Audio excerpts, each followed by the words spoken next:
لا علم لنا إلا ما علمتنا إنك أنت العليم الحكيم. ربي شرح لي صدري ويسر لي أمري واحلل عقدة من لساني يفقه قولي. أعوذ بالله من الشيطان الرجيم. بسم الله الرحمن الرحيم. واتخذ قوم موسى من بعده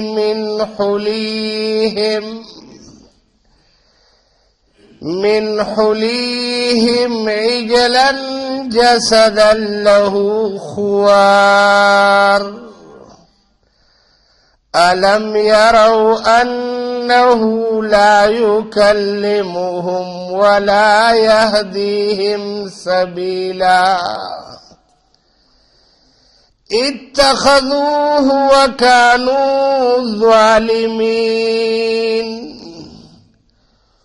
ولما سقط في أيديهم ورأوا أنهم قد ضلوا قالوا لئن لم يرحمنا ربنا ويغفر لنا لنكونن من الخاسرين. ولما رجع موسى إلى قومه غضبان آسفا قال بئس ما خلفتموني من بعدي أعجلتم أمر ربكم وألقى الألواح وأخذ برأس أخيه يجره إليه قال ابن أم إن القوم استضعفوني وكادوا يقتلونني فلا تشمت بي الأعداء ولا تجعلني مع القوم الظالمين.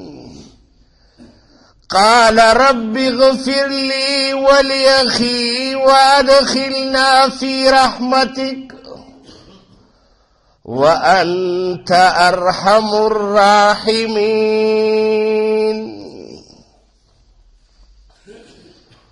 بیگانی درس کی موسیٰ علیہ السلام د خپل قوم د بنی اسرائیلو چې 12 خاندانو یعنی د 12 کسانو اولادو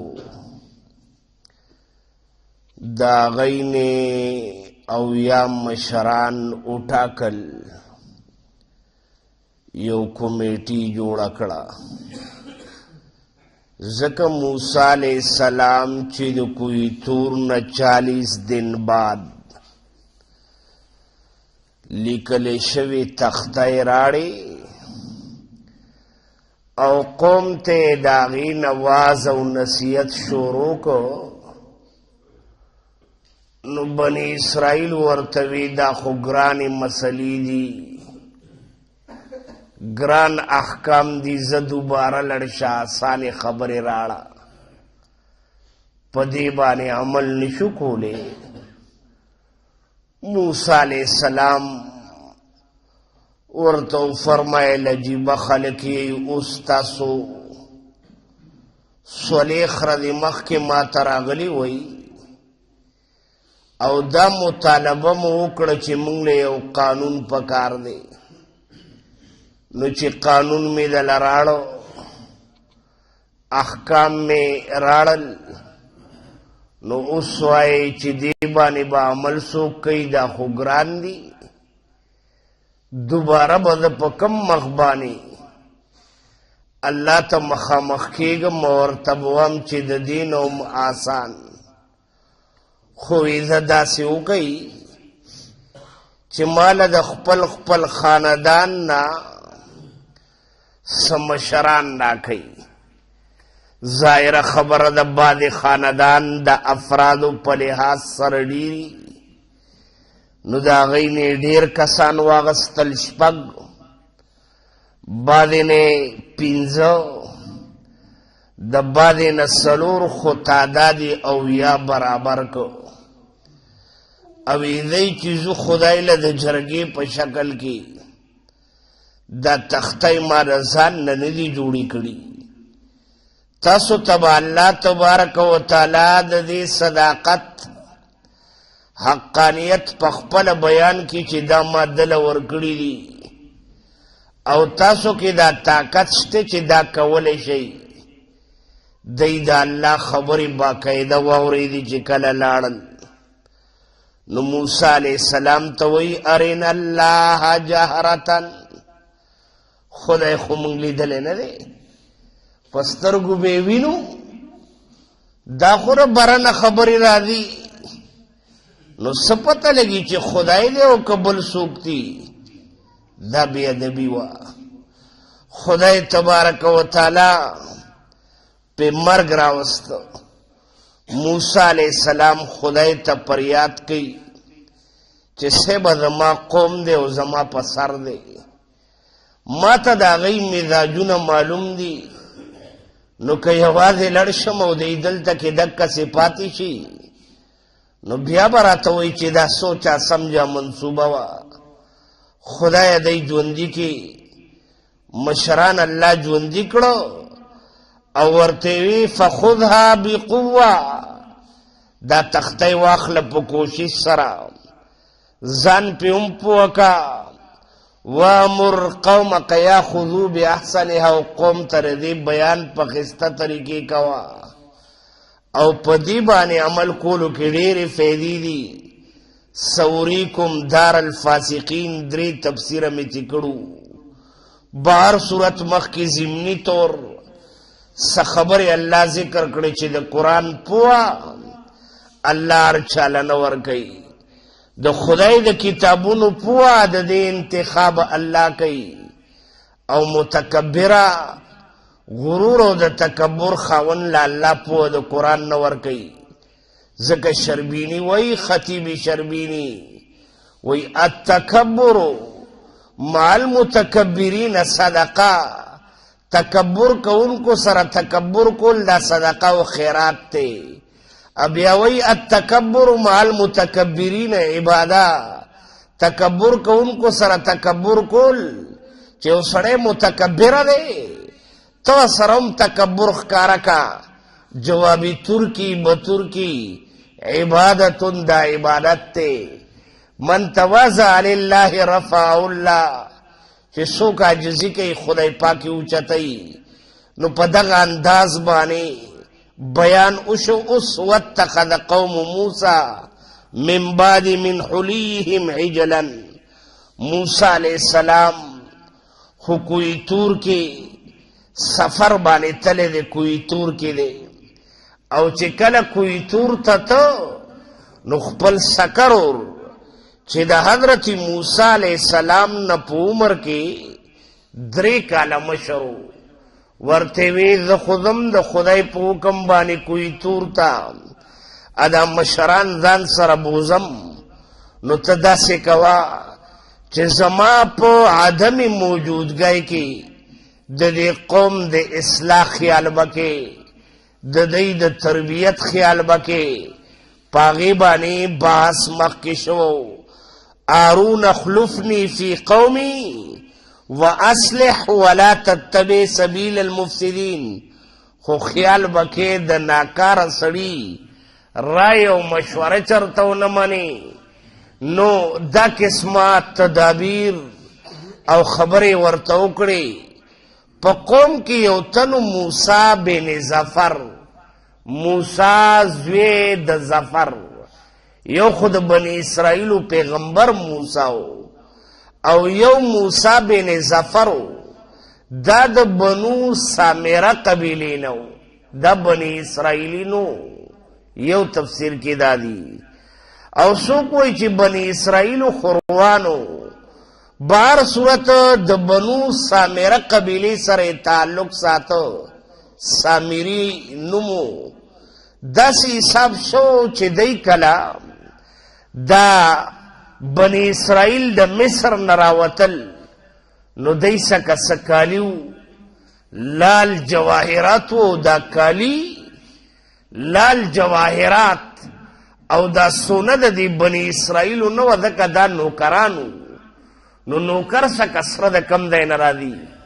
یو تفسیر دی تفسیر کبیر امام فخر الدین رازی رحمه الله لیکلی دی په تفاسیرو کې. دا ګران تفسیر دی، مطلب ته ډېر په ټیم باندې راوځي، وخت لګي. تفسیر کبیر نومې دی. په هغه تفسیر کبیر کې امام فخر الدین رازی رحمه الله وایي دا قبطیان مالدار او د سرو سپینو خاوندانو، نو دی به د خپل سره خپل دولتونه دی بنی اسرائیلو کره کېښودل، ځکه د بنی اسرائیل نوکرانو او د غلانو او د ډاکوانو خطره به وه. نو هغوی خو مالدار کور ته دي، غریب کور ته ډاکو نه دي، ځکه هغه دا یقیني چې دی غریب دی نو ده کره بسي. لہذا چور او ډاکو دا چې یو ځای ته دي نو په دې باندې دي چې دې ځای کې به څه پراته. بهر صورت امام فخر الدین رازی رحمه الله وایي چې دا دی بنی اسرائیلو ته قبطیانو په طور د امانت سره ورکړو، دی کره به د امانتونه پراتو. یو بل تفسیر دی روح المانی علامه علوسی رحمه الله وایي چې دا عاریتن دی بنی اسرائیلو د قبطیانو نه اغستو. یو مذهبي میله به لګېده، هغه مذهبي میله چونکې د بنی اسرائیل اصحاب التوحید او دا قبطیان مشرکانو، نو یو مذهبي میله به لګېده. هغه مذهبي میلې ته به خلک تلل، ظاهره خبره دی او خادي وي یا د خوشحالۍ یو ځای او هغې ته ځي. نو دا طریقه تر ډېر وخته پورې رایجه وه چې یو غریبي زنانه به د مالدارې زنانه نه عاریت باندې کالي واغستل. زمونږ په دې علاقو کې به هم داسې کېدل، یا به کپړې د هغې واغستې یا نور پیدار به نو پیدار به عاریتن. د تر اوسه پورې دا قسم رواجونه په دې هر معاشره کې، بلکې د غربت زمانې وي ورونه به خلکو د یو بل د کور نه وړل، هر کور کې به ورم نه بلېده. لکه زمونږ په دې معاشره او سوسایټۍ کې هم دا قسمه حالات وو. وخت سره حالات بدلیږي، خدای پاک پراوانی راولي. بهر صورت دی مذهبي میلې د پاره دی د بني اسرائیلو نه د قبطیانو نه عاریت باندې دا کالي اغسته و. چونکې بني اسرائیل ناڅاپه موسی علیه السلام سره دی تحریک کې تیار شول او د شپې وخت نو دی دا ځان سره هغه کالی واغسته. او دا چونکې قبطیانو مالو، قبطیان مشرکان کافرانو، او مال د کافر مال موزی بدست غازی. بهر صورت دا چونکې غازیانو نو د مال غنیمت نه پیدا غستل د مخکینو امتونو د پاره جایز نو. دا صرف د مال غنیمت نه پیدا غستل دا د امت محمدیه خصوصیت ته. مثال طور سره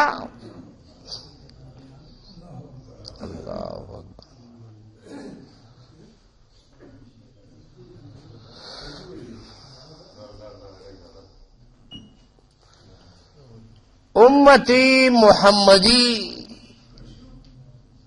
اغی در دی خصوصیت تے چه مال غنیمت که مثال طور سرا دا پاکستان دا ہندوستان کافر حکومت تے او پا غینا عملہ اکڑا و غی بانی غالب شول او دا غی کم مال او دولت تے او دا راغی نو دی ته مال غنیمت ویل کیږي. بهر صورت دا دی امت کې جایز دی، مخکینو امتونو کې جایز نو بنی اسرائیلو سکا زنانو سکا کالیو لال جواهرات یا د هغه وخت کم د زیب و اسایش اشیاو آغو دی سامری ورتوی دا سیو کئی چه دا خو مال غنیمت تے و تاسو تا پتا را چه دا مال غنیمت نا فیدا اغسطه شنا نو دا سیو کئی چه دا کالی را جمع کئی دی دے کی کالی اغی را جمع کرو چابا چه کم دنو بالایو باسلا چابا دا غاڑی هارو باساو پا میدان بانے کی خودو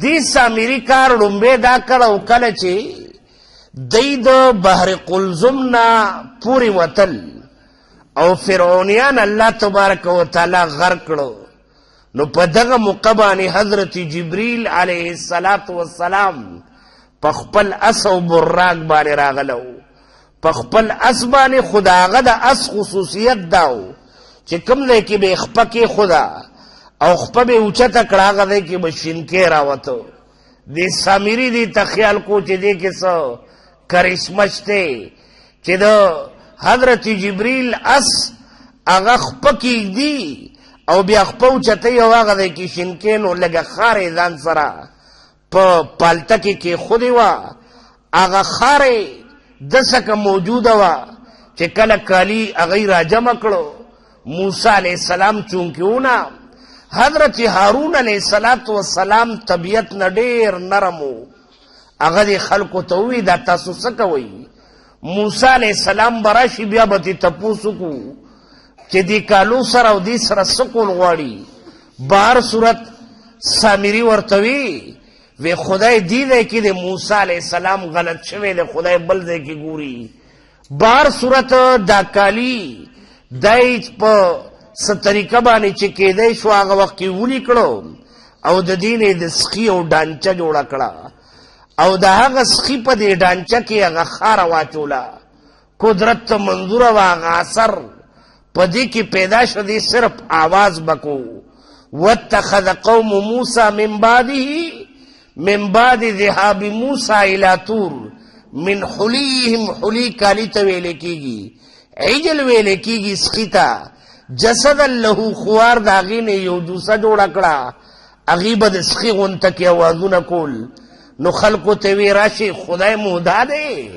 موسیٰ علیہ السلام لری لری گردی خدای پسے دم بنی اسرائیل یو غلام کومو سیلی دلی نو او دی خوچی کل دی وادی تی تراتلل نو پلارا بانے خلق قتلو چی سوک دا غوا عبادت کئی عقل چی خدای دا چا خراب کی کنا نوڑو لوکونی کی دی ہندوستان کی یو ڈل دا واہما رجیوتوئی اگئی دمرا عقل خراب شوے دے چی زنانا کپڑی اوباسی نو دا سڑو شرمگا عبادت کئی اب یا وی دا دنیا جڑا دا اسڑی خدای دمرا بی عقل کری دی چه دا خدو دا شرمگاہ عبادت کئی وی دا دا دنیا منباو چینا دا نو سو غواتا کتا پورتا کی گی تا سو گو رئی دی ہندوستان کی چه مڑے ہوشی یا دا چا پلار وفات شی یا دا چا مور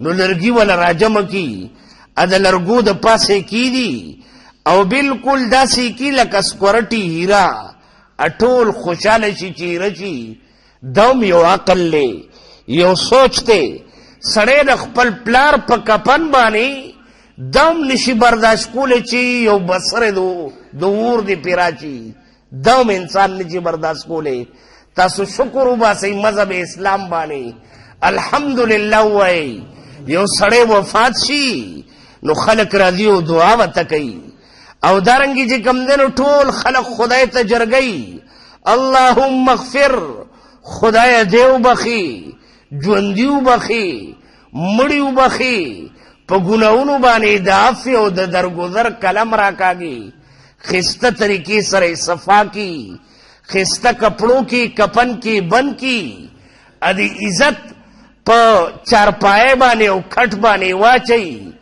ابیا مخی تپروتی امام استغفار کئی د قوم مشري جرګۍ شاته خلک هم د بخنه غواړي بیا په خپل لاسونو باندې دفن کی. تاسو ووایئ مذهب اسلام ښه چا او که دا نور دینونه؟ مذهب اسلام ته خدای پاک ډیر لوی.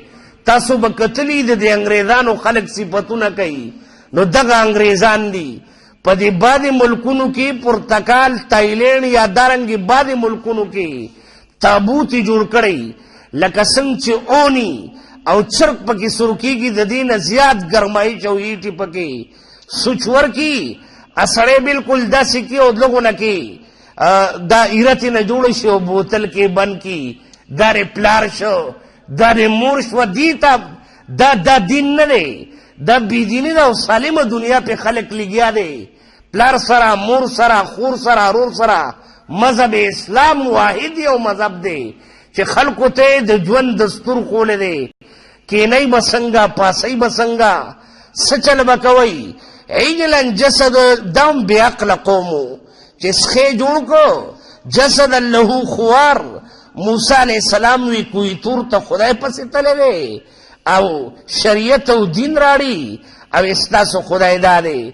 الم یرو انه لا یکلمهم، دی نه کتل چې دا خو خبرې نه کوي، ټیټې سي، اوازونه سي. ولا یهدیهم سبیلا، دا څنګه خدای دی چې نه غلار ورته نه ښیي. اتخذوه وکانو ظالمین. په هندوستان کې مسلمانان دا د غوا قرباني هم غریبانان نشي کولی، ولې هغوی دې ته ګو ماتا وایي، مور ورته وایي.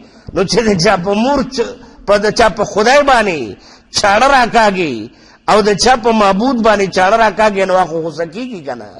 خو د شریعت مسله دا هم ده چې بیا هم د مسلمانان خیر دی چې دی پې غوسه کېږي نو د بیزې قرباني وکوي، د ګډې قرباني وکوي. شریعت اسلام څومره زبردست دی چې خیر دی نه دی مذهبیت ته ټیس مه رسوئ، دی ته یو ذهني تکلیف مه رسوئ چې دی پې خفه کېږي نو تاسو د هغې په ځای د ګډ خو چاته تکلیف مه رسوئ. د دې وجې نه شریعت اسلام یو ډېر لوی وسیع مذهب دی. د دې وجې نه په دې معمولي خبرو باندې نښتل، لکه بعضې خلک زمونږ وروڼه سادهګان به ورته ووو، بې علمه به ورته ووو، یا به دا ووو چې د کتابونو نه نه دي خبر، په رفع الیدین باندې نښتي. هلکه رفع الیدین به کې او که نه به کې. دوه امامان، امام اعظم امام مالک رحمه الله ته حدیث مخې تري، امام صاحب عمر لګولی دی، هغه وایي مستحب نه دي، می کوئ. امام شافعی امام احمد بن حنبل ته حدیث مخې تري، هغوی وایي وی کوي. خو که چا وکړه نو هم یې مونځ شوی دی، که چا رفع الیدین ونه کړه نو هم یې مونځ شوی دی. نو په دې باندې جګړې او موټې به والي. او چې کوم یو شی بنیادي شی دی چې د ګیرې مسله ده، د ګیرې باره کې یو حدیث دی، هغه هم ډېر زیات کمزوری روایت دی. هغه روایت دا دی چې جنابي رسول پاک علیه السلام ګیره د یو طرف نه او د بل طرف نه او لاندې نه کینچې کړې وه، لیکن دا روایت ډېر زیات کمزوری دی. په دې کې یو راوي دی، خلک پې دوکه شوی دی، عمر.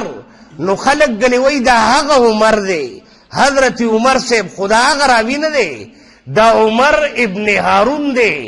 او دی داسې دی دجال بمنزلة الفرعون. دا خو منګړت واقعات د ځان نه به خبرې جوړولې. د یهود او نصواراو زمونږ په دې دین کې ډېر غټ ګوتې وولې دي. نو لہذا دغه روایت یې پیش کړی دی. نو چا ګیره سوان کړي، څوک یې بره نه کټ کوي، څوک یې دې طرف نه کټ کوي.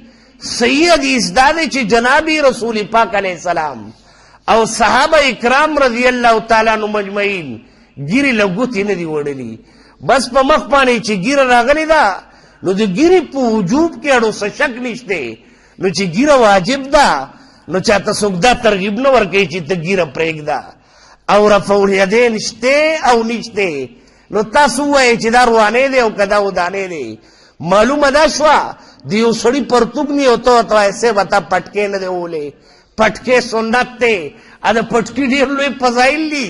پټکې به بیا ووایي هغه مستحب دی. اول د پرتوګ غم وکړه چې پرتوګ واچوي چې عورت یې پټ شي. د دې وجې نه دا غیر کوشش کوي په معمولی خبرو باندې خلقن خلی د دې وجنه په دې خبرو باندې خلیدل نه دي پکار، نه د جنگ جګړو خبرې دي، نه د باس او مباحثې خبرې دي. د دې وجنه په دې مسله باندې ځان پوه کوي چې کله یو سړی ځکه د یو خبرې علم نی نو پاغي باندې باس او مباحثه هم نه ده پکار. کله کله سړی د شپېتو کالو عبادت وروړه کی. د شپېتو کالو عبادت څنګه وروړه کی؟ حدیث کې راځي یو سړی به شپېته او یا کاله عبادت کړي، خدا عبادت په بالکل د خر پاروا تلی، نیکی به بالکل چې کم دنونی داغي وجه دار چې د خلې نه به داسې خبرې وباسلي چې پاغي باندې بده مرتد شوی. نو چې مرتد شو نو نکاح مات شو. او ارتداد کی مسله دا چې څومره مخکې تا نیکۍ کړي دي هغه نیکۍ ټولې ختمې شوې، بیا چې کله ایمان راړو او دارنګي کلمه دی وی نو دا غي نه پس پدې د نیکو حساب کیږي. اوس دا څومره خطرناک خبره ده. د دې وجنه ډیر رونه د ناپوهۍ د وجنه کله پټکی پسې لګي. نو پټکی خو د مولا نه دی، پټکی خو د جناب رسول پاک علیه السلام دی. نو ته سوچو که چې دا خو د خپل پیغمبر پسې لګیم، اکله به ګیري پسې لګي. نو ګیره خو د مولا یا د عام سړي نه ده، دا ګیره خو د جناب رسول پاک علیه السلام وه. ډیر خلکو ته چې وایه لکه روژه ونیسه، وایي روژه به هغه څوک نیسي چې ډوډۍ ورکړني. اوس د خدا خبره وکړه، خو لیکن دې پرې خبره باندې مرتد شو. نو چې مرتد شو نو نکاح مات شو. چې نکاح مات شو نو منځونه حجونه هر څه د خر پاروالا. علامه شامی رحمه الله وایي زما رایې دا د کومه زمانه کې وایي چې د خلکو ته زوم چې د خپلو نکاحونو په میاشت کې تجدید کوي. نکاحونه دا لاره میډیا دور نو شامی چې کوم ټایم کې خبره کوي. نو که شامی په دې دور کې ژوندی وي او دا حالات یې کتلی وي چې دا خلک څه باندې اخترې، څوک په څه اخترې، څوک په څه. د دې وجې نه کله چې 53 د اسلامي حکومتو ټول چې کوم دنو 53 लाख مربع میل باندې او قاضی امام ابو یوسف فاغی دور کی چیف جسٹس ہو، قاضی القضات ہو، دسکه یو فیصله رااله. فیصله دا و چې مسله د کدو ذکر کېدا. چا محفل کې ذکر کو چې جناب رسول پاک علیه کان رسول الله صلی الله علیه وسلم یحب الدبا، کدو به ډیر زیات خوخو.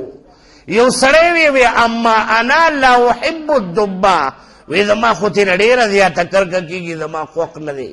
ابانی چا کیسو کو امام ابو یوسف سے تیرا وستو وی سے روایت ذکر کېدو او د دغه ټیم کې دا خبره وکړه چې زما ته نه کرکه کیږي. ها کړه یو سړی طبيعي طور کدو خوښني او ورته مې نه کیږي. نو اجدا خبره ده، پدی باندې سړی نه کافر کیږي نه پدی باندې سړی نه کوي. خو چې کله حدیث ذکر کیږي او ته وایې یاره د پیغمبر به خوښو خو زما وسره نه لګي او کرکه مې کیږي، دا تر حدیث توهین وکړو. نو امام ابو یوسف رحمه الله خپل دور کې دې سړي ته وی ته په دې خبره باندې مرتد شي او نکاح مات شو. او دارنګې چې کوم دنو زمونږ د شریعت زمونږدارې چې یو سړی مرتد شو دې کې به اوس مسله راشي نو دې به کلمه وایي او دارنګې چې کوم دنو مسلمانېږي به. او کچرې یو سړی د ارتداد نه پس مسلمان نشو نو بیا به دې قضاءً د جج په فیصله باندې چې کوم دنو قتلېږي. بهر صورت دا ډېرې ګرانې مسلې دي، دې کې ډېر زیات احتیاط پکار دی. معمولی خبره باندې انسان خرابېږي. بعد ټیم کې سړی په غلط فهمۍ کې. علامه ذهبي رحمه الله یو کتاب لیکلی دی، کتاب الکبائر، د کبیره ګناهونو تعداد اویا لیکلی دی. او بعضې کتابونه دي پای کې د کبیره ګناه تعداد 700 دی. یعنی د کبیره کم ګناهونه دي نو 200 څیزونه ذکر کړي دي. دا کبیره دی، دا کبیره دی، دا کبیره دی. په کبیره کې ځان په مسله باندې پوه کوي، دا د توبې نه بغیر نه معاف کیږي. خو که تعلق د خدای پاک سره وي، که تعلق د بندګانو سره بیا به بنده نه معافي غواړي. ډېر خلک ما څخه یو سړی راغلو ډېر موپټ غونه کې ما ته وی استاد ډیر غودي نه غودي را نو شي، خو خدای پاک وی کال کې د عمرې توفیق را کوي. نو ما وته ما د عمرې توفیق ورته ملاویږي او حدیث کې عمره دي چې ګناونه معاف کیږي. خدا غودي نه غودي هغه غټ ګناونه نه دي، ذنوب نه مراد صغیره ګناونه دي. لکه تاسو د کور نه رالی مسجد ته یو قدم باندې تاسو ته نیکي ملاو شله، او چونکې د علم په طلب کې وي او د قرآن د زده کړې په طلب کې، نو ګناونه مو معاف کېدل خدا صغیره ګناونه دي، واړه ګناونه چې د سړي نه کم کېږي. کبیره ګناه دا ګوره نه په عمرو معاف کېږي او نه په تبلیغ باندې معاف کېږي، نه په علم معاف کېږي، دا په توبه باندې معاف کېږي. ډېر خلک په غلط فهمۍ کې وایي یاره دا کار وکړه دا معاف به شي، دا په توبه باندې معاف کېږي او د توبې لپاره خپل شرایط دي. بهر صورت د عبادت وکړو او په دې خبره باندې پوه نه شول، عقل خراب شي، د ګناهونو سره عقل خراب شي، عقل بیا د سړي کار نه کوي. نو نه پوهېدل اتخذوه وکانو ظالمین، د سخینې خدای جوړ کو وکانو ظالمین او ډېر زیات ظالمانو. ولما سقط في ایدیهم ورأنهم قد ضلوا، کله چې دی پوه شول چې دا موږ څه کوو، د سخي ته ګوره او د ښکته پورته کېدو ته ورته ګوره، موږ خو ګمراه یو. نو ضمیر ملامته کړو، وی خدایه که تا موږ باندې رحم ونه کړو، موږ ترې بخښنه ونه کړه، نو موږ به تباه او برباد شو. رما رجع موسی الی قومه، موسی علیہ السلام ته هلته کې الله ووی وی صاحبه قوم دی چې کوم دی نو ګمراه شوی دی.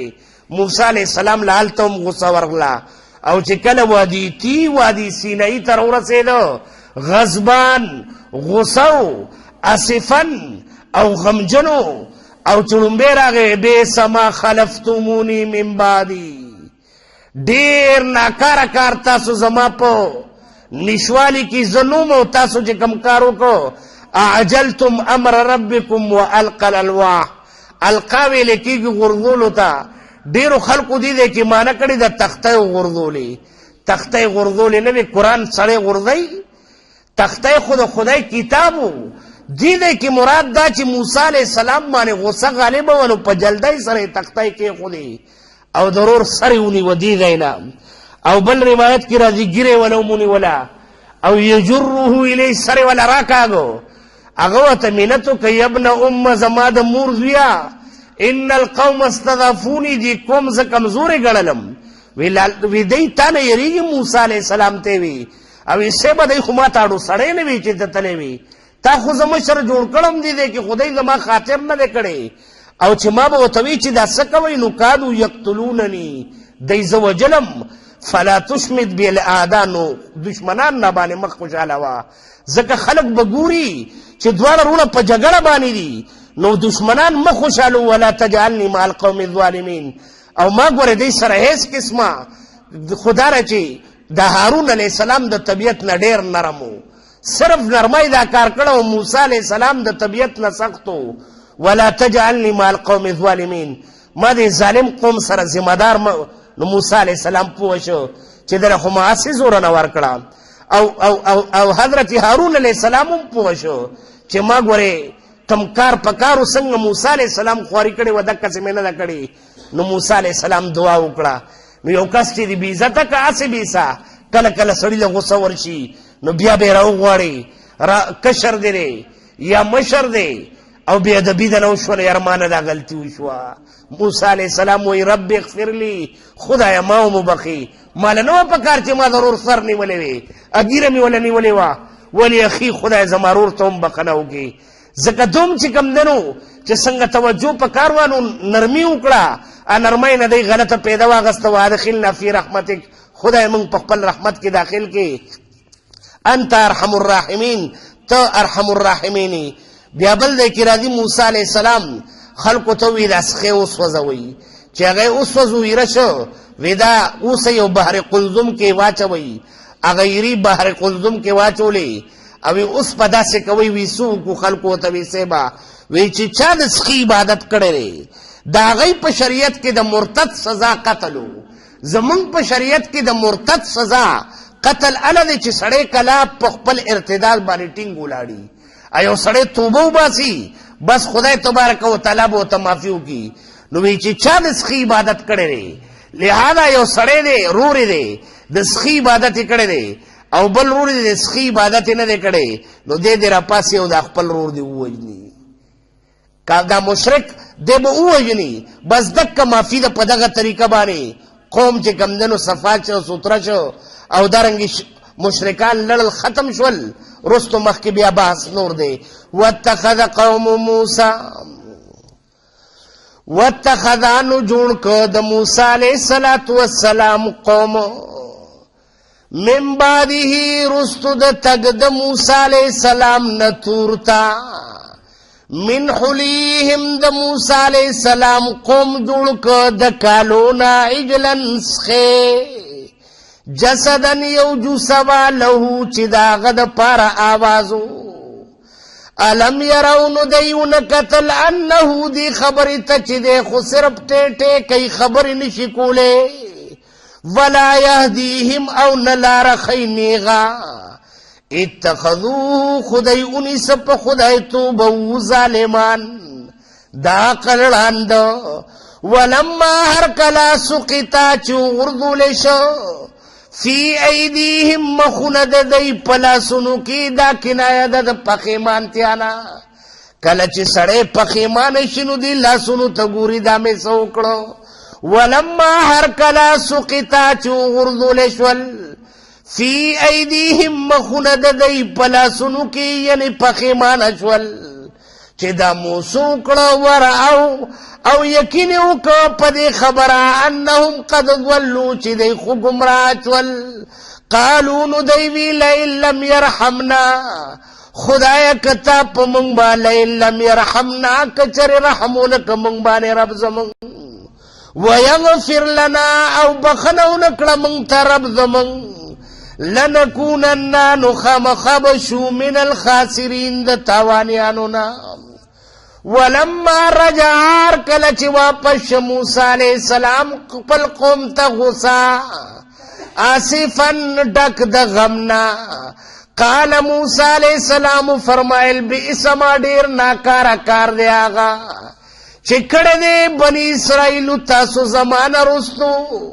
عاجلتم نو تاسو جلدی وکړه عاجلتم امر ربکم د خپل رب د حکمنا زماراتلو پوری بموار کړه والقل الواقع او په جلدی سره کې خودی دا تختی واخذ ویني صبر اخي د خپل رور سر یجره الی چې سر راخته خپل ځانتا قال رور ورتوي سبا مات سوای یبن ام ای زما د مورزیا ان القوم استضعفوني دی قوم ز کمزور غړلم زما خبره نه منلا وکادو نزدیوا یقتلوننی چیزی وجلوی فلا تشمت نو مخوشاله و پما بانی دشمنان ولا تجعلنی مگر ما شرک د قوم ظالم سرا موسی علیہ السلام پوښ چې د دې غریب ګنا نشته نو دعا وکړه رب اغفر لي خدایا ما وبخي وليخي ما ضرور مبخي وادخلنا داخل کې موږ دواړو په خپل رحمت کې وانت ارحم الراحمین او تی رحم کون کې در رحم کون کنا یو تنوي عمل اجل مستمر او نصیب کی خدای سمره پریشان حال دی پریشانای ختم کی خدای زمون د خلو حفاظت وکي خدای زمون د خلو حفاظت وکي کمی غلطی کو طاهره نشوي دی خدای دارته په خپل فضل او کرم سره وبخي آینده لپاره خدای زمون د خلو کنټرول پیدا کی صحیح عقیده اخلاص زمون د ټول نصیب کی د گمراهی د بی دینۍ د ناسته ولاړې نه خدای مونږ بچ کی خدای خپل ځان ته متوجه کی مردگان د اسلام دعا کیات کی چې خدای پاک قبرونه د جنت ته باغچونه باغچه کی مونږ ژوندو ته خدای پاک د نیک عمل توفیق راکړي خدای د قرآن د انوارات او برکاتو نه موږ محروم کړي خدای سفارش زموږ د ټولو په حق کې منظور او قبول کړي د جناب رسول پاک علیه الصلاۃ والسلام په لاس مبارک باندې د حوض کوثر او زموږ د ټولو نصیب کړي د پیغمبر علیه الصلاۃ والسلام په سفارش کې موږ راګیر کړي خدای کم ټیم کې ته زموږ نه ساخلی د عظیم کله په جواب باندې جاری ولري لا اله الا الله محمد رسول الله